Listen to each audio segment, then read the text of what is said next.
તારા શુભ હાથે આ કામ કર ને બેટા.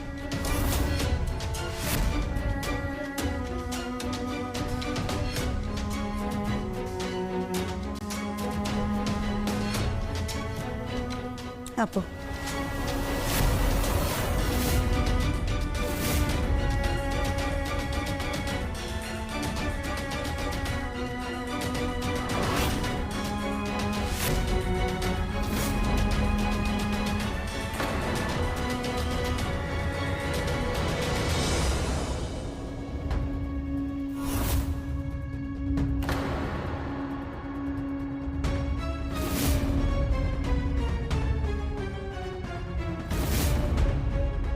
ના ના, મારાથી આ કામ નહીં થાય. કાકા, તમે જ પહેરાવી દો ને. હા હા, બરાબર જ બોલે છે. એ મને ટચ પણ નહીં કરે. અનુશ્રી ચૂપ, બેસી જા. બેસી જા. એ તને ચૂડો પહેરાવશે ને તો શુભ જ થવાનું છે, કઈ અમંગળ નથી થવાનું.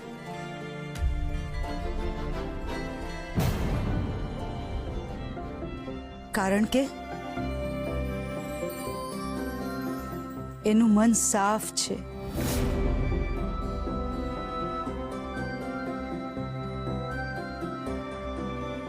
એના વિચારો નેક અને નિર્દોષ છે. એના મનમાં જરાય જેટલી પણ ખોટ નથી.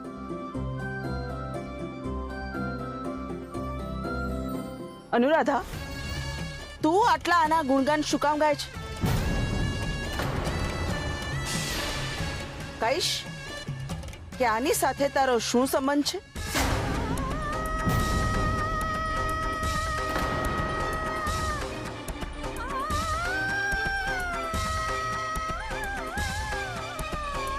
એ મારો દીકરો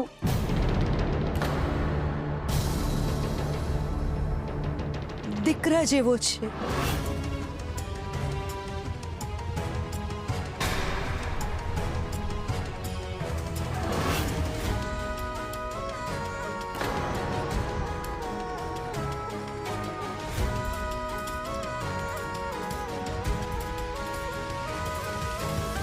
રુદ્ર, પ્લીઝ મારી અનુશ્રીને તારા હાથે ચૂડા પહેરાવી દે ને પ્લીઝ.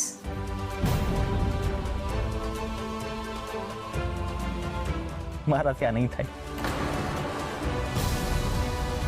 મને ક્ષમા કરો.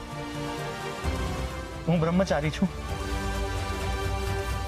તારા જેવાના હાથે છે ને મારે ચૂડલો પહેરવો પણ નથી. શું છે ભાઈ રુદ્ર?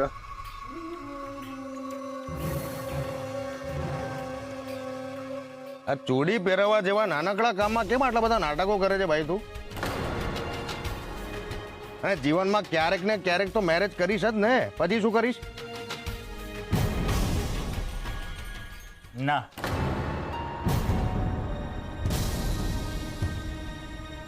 હું આજીવન બ્રહ્મચારી રહીશ. ક્યારેય લગ્ન નહીં કરીશ.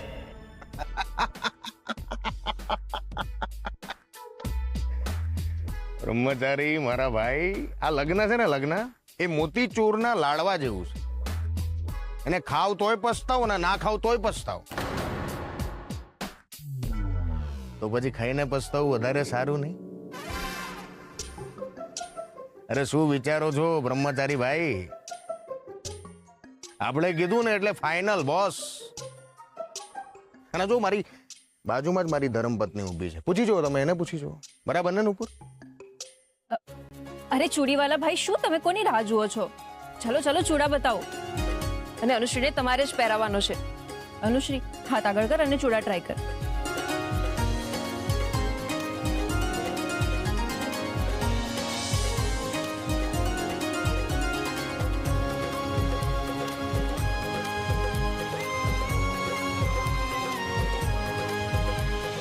મને તો એવું લાગે છે અનન્યા આપણે નક્કામાં જ અહીંયા આવ્યા અને બિચારા ખોટો રુદ્ર પર શક કર્યો.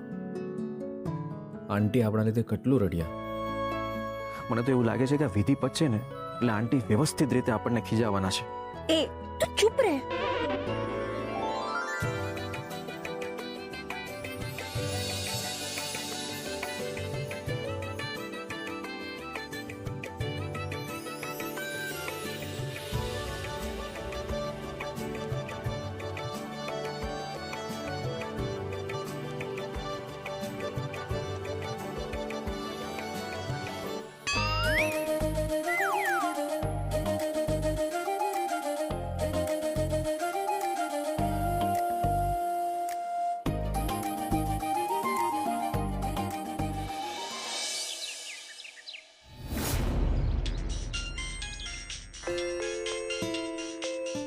મમ્મી પણ છે ને પોતાનો ફોન ગમે ત્યાં મૂકી દે છે.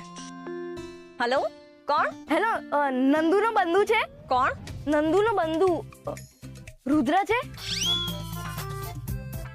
એ ઓય, ઓ બ્રાઉન ચેટ, ઓ સાંભળે છે કે નહીં? ઓય માણસ, સાંભળે છે કે નહીં?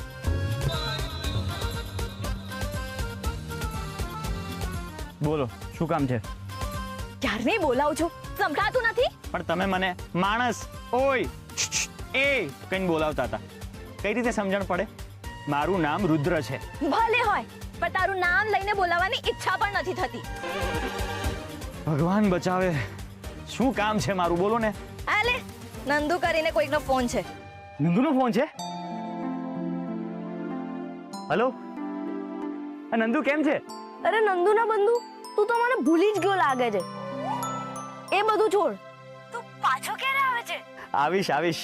ગામના લોકો હું તમારા બધાનો ઉદ્ધાર કરી બરાબર છે. બરાબર છે. અરે, એ તમારે નથી બોલવાનું. અને હું જો ગામની અંદર ચૂંટાઈને આવીશ તો હું આ ઉકરડાને બધું દૂર કરી દઈશ. આ પાછળ શું ચાલી રહ્યું છે? અરે નંદુના બંધુ, તું પૂછ જ નહીં. આ લોકો સવારથી પ્રમુખના ભાષણની તૈયારીઓ કરે છે. ગામના લોકો, હું તમારા બધાનો ઉદ્ધાર કરી હું તમારા બધાનો ઉદ્ધાર કરી.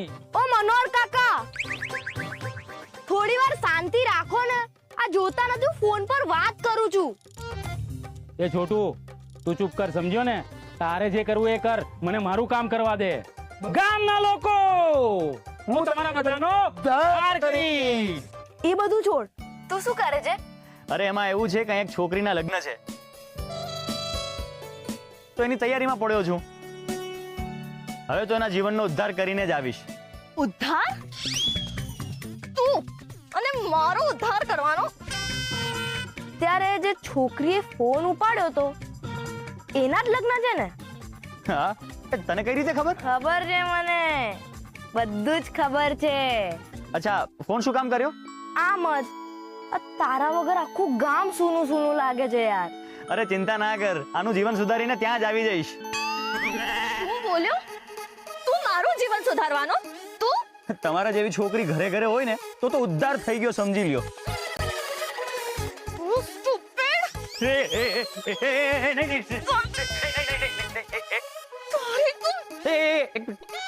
નંદુ, ચલો ફોન રાખું. હા ઠીક છે, વાંધો નહીં. હા. You are just too much. You idiot! મારી વાત સાંભળ. અત્યારે ને અત્યારે જ અહીંયાથી નીકળી જા, નહીં તો એક મિનિટ. જાઉં છું. અહીંયા ઉભા રહીને તમારું મોઢું કોણ જોવે? આખો દિવસ મોઢું ચડાવીને જ ફરો છો. કાવ. શું બોલ્યો?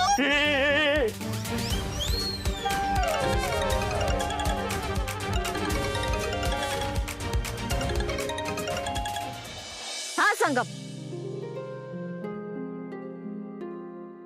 હા, ચૂડલો પહેરાવ્યો આજે.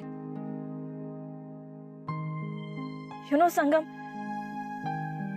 જ્યારે ચૂડલો પહેરાવ્યો ને, કંઈક અલગ જ ફિલિંગ હતી.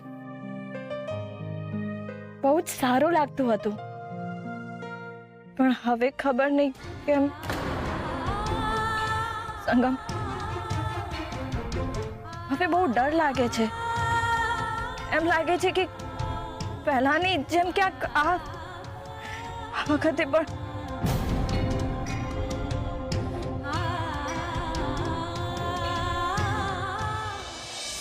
વાળાઓ, હું ઇલેક્શનમાં જીતીશ તો બધાના ઘરમાં પાણી હશે. બરાબર છે. બધાના ઘરે લાઈટ હશે. બરાબર છે. બધાના ઘર હોસ્પિટલ બની જશે. બરાબર છે. શું બરાબર છે? ધૂળ અને ઢેફા? આ હું લખ્યું છે? બધાના ઘર હોસ્પિટલ બની જશે. ભૂલ થઈ ગઈ. આમાં એવું છે કે બધાના માટે હોસ્પિટલ બની જશે, એવું હોય. તો જા, જઈને સુધાર. હા. હું છે પણ હવાર શેનો બખાડો છે? કોણે હું ભૂલ કરી છે?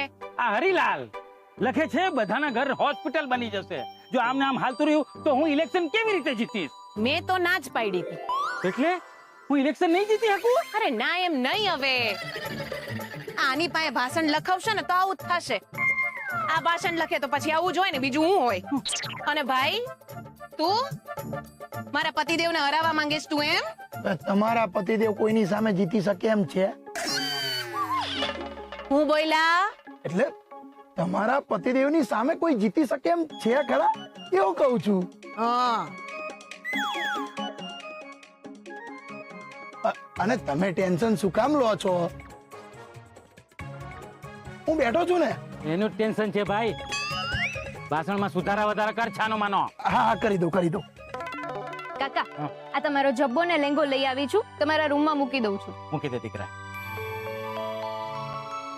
સુરભી, સુરભી, રુદ્રની કોઈ ખબર આવી છે? હા એ તો લગનમાં છે. લગનમાં? શું બોલી રહી છે તું? રુદ્રએ લગન કરી લીધા? અરે ના ના, બીજાના લગનમાં બિઝી છે, એ કામ પતાવીને આવશે. કૌશલ્ય કાકી ક્યાં છે? મમ્મી તો રસોડામાં છે. લો આ સુધારી દીધું છે, હવે બોલો. વઢવાણ વાળાઓ, હું તમારા બધા માટે હોસ્પિટલ બનાવી આપીશ. વાહ વાહ વાહ વાહ વાહ. અને ગામના બધા રસ્તા ચકચકાટ કરી નાખી. બરાબર છે. હા ભાઈ હવે બરાબર છે હો, બરાબર છે. બાપા રે, આ પાછું શરૂ થઈ ગયું એનું. જ્યારથી વઢવાણમાં ઇલેક્શનની વાત ગુંજી છે ત્યારથી હાલી મળ્યા છે. હવે આખો દી કકડાટ હાલશે. ભગવાન, તું એ શું કૌશલ્યા આની વાત પર ધ્યાન દેવા લાગી? હા, એ તો રમ્યા કરશે વોટ વોટ. આ વોટ વોટ કઈ રમવાની વસ્તુ છે? હા, એના માટે છે. કારણ એ છે ને છે થોડો અલગ. ઈ નહીં, આપણા ઘરમાં બધાય થોડા અલગ જ છે.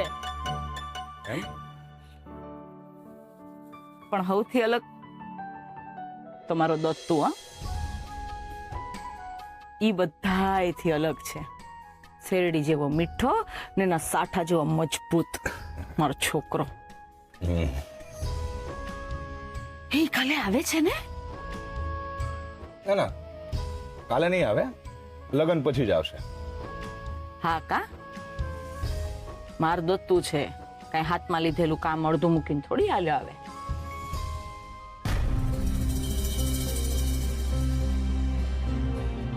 હું શું કહું છું, તમારે તો ભાઈબંધની દીકરીના લગ્ન છે, તો તમને તો આમંત્રણ હશે નહીં?